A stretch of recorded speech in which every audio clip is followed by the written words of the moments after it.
Welcome to your overview of motor control and motor learning frame of reference. This presentation outlines the most basic concepts of this frame of reference, and group number 1 will provide a detailed presentation and group activity in the upcoming week that will help you understand this frame of reference's application to practice. Welcome to your overview of motor control and motor learning. This presentation outlines the most basic concepts of this frame of reference, and group number 1 will provide a detailed presentation and group activity in the upcoming week that will help you understand this frame of reference's application to practice. After this presentation, you should be able to define motor control and motor learning, articulate the stages of motor control, and begin to apply motor learning concepts to OT practice. Motor control refers to how the central nervous system organizes movement, how we quantify movement, and the nature of the movement.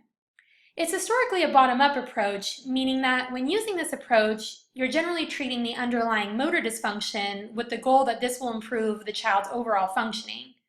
Because there's limited evidence of its efficacy when used alone, it's recommended that it be used in conjunction with other practice models.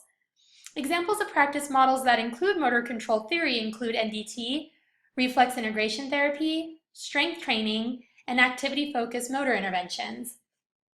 Motor control is based on dynamic systems theory, which states that motor control is dependent on nonlinear and transactive client factors, task characteristics, and environmental systems. Problems with motor control can manifest in difficulties with coordination, timing, sequencing, bimanual control, force production, balance, sensory processing, and motor planning, and all of these can lead to challenges with engaging in chosen occupations. The stages of motor control include cognitive, associative, and autonomous. These stages are considered dynamic in that they're always changing and interacting with each other in relation to the motor skill or task requirement. As therapists, you will change the intervention strategies you use based on the current stage of motor control that the child is in, and you'll discuss these different types of intervention strategies in greater detail in your skills class.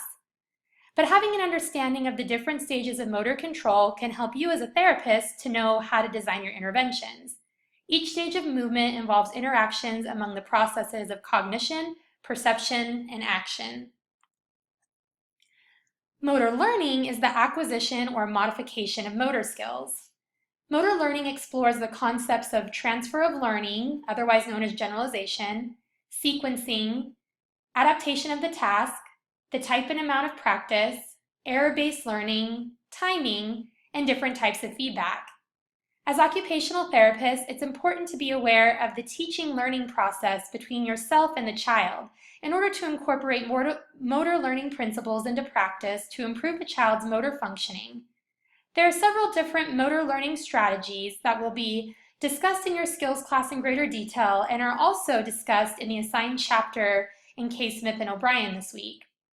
But know that motor learning strategies are techniques that therapists use to promote acquisition of motor skills and motor control, and they help therapists know when and how to provide feedback to the child to promote generalization of skills.